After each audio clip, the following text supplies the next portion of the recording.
Suru lere, tó bá lè ṣe o ara mi, tó bá lè ṣe o ara mi, suru lere o, tó bá lè ṣe o àdára o. Ọ̀rẹ́ mi, suru lere, tó bá lè ṣe o ọ̀rẹ́ mi. Àwọn tó dúró de Olúwa wọn kì í jogún òfò. Ó lẹ́yìn tó bá gbẹ́kẹ̀lé mi olójú òní tí wọ́n láéláé. Ǹjẹ́ o ti ń dúró de Olúwa ti pẹ́ fún nǹkan kan?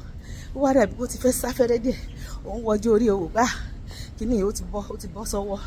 Mi ò rò bó máa ṣe ṣe mọ́ láyé irọ́ ni, ó máa ṣe ṣe.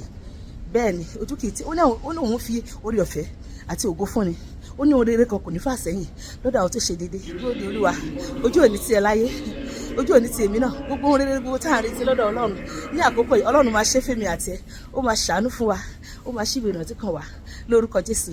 Suru lere o, tó bá lè ṣe o ọ̀rẹ́ mi, tó bá lè ṣe o ọ̀rẹ́ mi, suru lere o, tó bá lè ṣe o àdára o. Ẹ̀mí tí ń fi sùúrù dúró de àkókò Ọlọ́run, Ọlọ́run yóò fi fún èmi àti ẹ lórúkọ Jésù. Àmín.